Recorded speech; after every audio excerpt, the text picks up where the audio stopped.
எல்லோருக்கும் வணக்கம். இன்றைக்கு நம்ம எனர்ஜெட்டிக் வேர்ல்ட் யூடியூப் சேனல்ல பில்வ தலங்கள் ஈசனுக்கு விருப்பமானதாக சொல்லப்படுவதற்கு என்ன காரணம் என்ற தகவல்களை பார்க்கலாம். நம்ம எனர்ஜெட்டிக் வேர்ல்ட் யூடியூப் சேனல்ல வர பதிவுகள் உங்களுக்கு பிடிச்சிருந்தா லைக் பண்ணுங்க, ஃபேமிலி அண்ட் ஃப்ரெண்ட்ஸோட ஷேர் பண்ணுங்க. மறக்காம நம்ம எனர்ஜெட்டிக் வேர்ல்ட் யூடியூப் சேனலை சப்ஸ்கிரைப் பண்ணுங்க. பக்கத்துல இருக்க பெல் சிம்பல் கிளிக் பண்ணிட்டு அதுல ஆளுங்கிற நோட்டிபிகேஷனையும் டச் பண்ணுங்க. அப்பதான் நான் அப்லோட் பண்ற வீடியோஸ் எல்லாம் உடனுக்குடனே உங்களுக்கு கிடைக்கும். வாங்க இப்போ வீடியோக்குள்ள போகலாம். பில்வ மரம் மிகவும் புனிதமான மரங்களில் ஒன்று. வில்வத்தையும் துளசியையும் பார்த்தாலே புண்ணியம்னு சொல்லுவாங்க. வில்வ இலை பலவிதமான மருத்துவ பண்புகளையும் ஆன்மீக சிறப்புகளையும் தெய்வீக தன்மைகளையும் உள்ளடக்கியது. ஈசனுக்கு படைக்கப்பட்ட வில்வ இலைகளை நம்மோடு நாம வச்சிருந்தாலே நம்முடைய வாழ்க்கை நல்ல விதமாக மாறும். பல அற்புத பலன்களை நம்மால் பெற முடியும் என்றும் சொல்லுவாங்க. எத்தனையோ இலைகள் இருந்தாலும் வில்வம் மட்டும் சிவனுக்கு பிரியமானதாக ஏன் இருக்கு என்ற கேள்வி நிச்சயம் எல்லோருக்குள்ளும் இருக்கும். இந்த கேள்விக்கு விடை தெரிய வேணும்னா முதலில் வில்வத்தின் சிறப்புகள் என்னென்ன என்பதை நாம தெரிஞ்சுக்கணும். வில்வத்தின் புனிதம் மகத்துவம் பற்றி தெரிந்தால் ஈசனுக்கு ஏன் வில்வம் உகந்தது என்று நாம சொல்றோம் என்பதையும் நம்மால் புரிஞ்சுக்க முடியும். சிவ வழிபாட்டில் மிக முக்கியமானது வில்வம். சிவ பூஜை செய்யும் பொழுது ஒரே ஒரு வில்வத்தையாவது ஈசனுக்கு படைக்கணும், இல்லைனா சிவ பூஜை முழுமை பெறாது என்று சாஸ்திரங்களும் சொல்லுது. வில்வ மரத்தின் கிளைகள் வேதங்களுக்கு இணையானதாக சொல்லப்படுது. வில்வ மரம் சிவபெருமானுக்கு மட்டும் இல்லாம மகாலட்சுமி தாயாருக்கும் சக்கரத்தாழ்வாருக்கும் ஏற்ற இலையாகவும் மகாலட்சுமி தேவி வாசம் செய்யும் 108 பொருட்களில் ஒன்றாகவும் இருக்கு. எத்தனையோ இலைகள் இருக்க வில்வத்தை மட்டும் ஏன் சிவ பூஜைக்கு ஏற்றதாக சொல்றோம் என்ற காரணத்தை இப்ப பார்க்கலாம். தேவலோகத்தை சேர்ந்த 5 விதமான விருட்சங்களில் ஒன்று வில்வம். வில்வம், பாதிரி, வன்னி, மா, மந்தாரை இந்த 5 விருட்சங்களை பஞ்ச விருட்சங்கள் என்று போற்றி தான் சொல்லுது புராணங்கள். இந்த 5 மரங்களில் ஒன்றான வில்வத்தை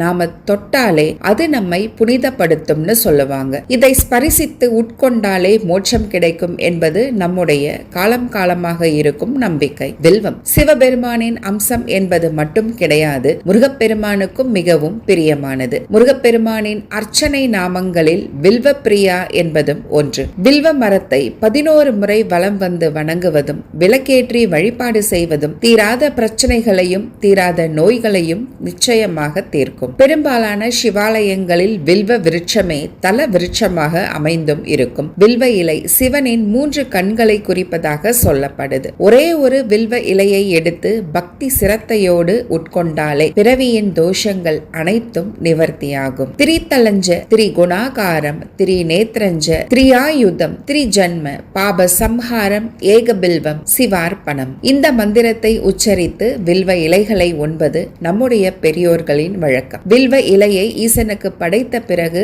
அதை கையோடு வீட்டிற்கும் எடுத்துட்டு வந்துடணும். ஈசனுக்கு வில்வம் படைக்கும் பொழுது அதில் ஒரு விதமான நேர்மறை அதிர்வலைகள் உண்டாகும். அதை நாம வீட்டிற்கு கொண்டு வந்து வைக்கும் பொழுது அந்த அதிர்வலையானது நீண்ட நாட்களுக்கு நம்முடைய வீட்டில் நிறைந்து இருக்கும் என்பது உண்மை. எளிதாக மொத்தமாக 12 வகையான வில்வங்கள் நமக்கு கிடைக்கும். இதில் மகா வில்வத்தை கொண்டு ஈசனை பூஜை செய்வது நல்லது. வில்வ இலை திரிசூலத்தின் அடையாளமாகவும் இதில் இடது பக்கம் உள்ள இலை பிரம்மா என்றும் வலது பக்கம் உள்ள இலை விஷ்ணு என்றும் மையத்தில் உள்ள இலை சிவபெருமான் என்றும் சொல்லுவாங்க. அதோடு இச்சா, கிரியா, ஞானம் எனும் 3 சக்திகளின் அம்சமாக இருப்பதாகவும் வில்வத்தை குறிப்பிடுவாங்க. அது மட்டுமல்ல, வில்வத்திற்கு நிர்மால்ய தோஷம் கிடையாது. அதாவது எந்த ஒரு பொருளாக இருந்தாலும் ஒரு முறை இறைவனுக்கு படைத்து விட்டாலே அது நிர்மால்யம்னு சொல்லுவாங்க. நிர்மால்யம்னா மீண்டும் வழிபாட்டிற்கு பயன்படுத்த உகந்தது அல்லன்னு அர்த்தம். ஆனா வில்வத்தை மீண்டும் மீண்டும்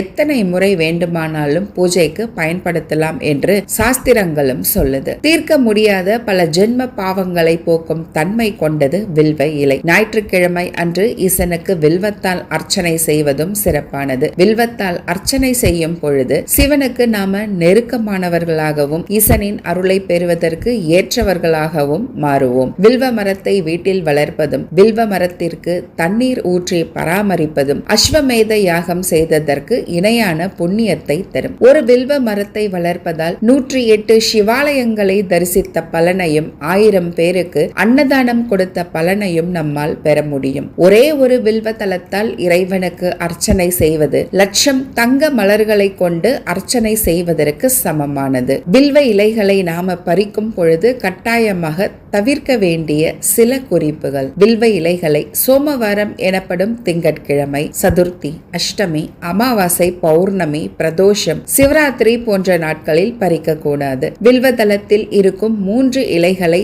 தனித்தனியாக கிள்ளி எடுக்கக்கூடாது. வில்வ இலைகளை மரத்தில் இருந்து பறித்ததும் தண்ணீரில் நன்றாக கழுவி சுத்தம் செய்யாமல் பூஜைக்கு பயன்படுத்தவும் கூடாது. கோவிலில் கொடுக்கும் வில்வத்தையோ அல்லது காய்ந்து போன வில்வத்தையோ கூட அலட்சியம் செய்யக்கூடாது என்ற தகவலோடு இந்த பதிவையும் நிறைவும் செய்கிறேன்.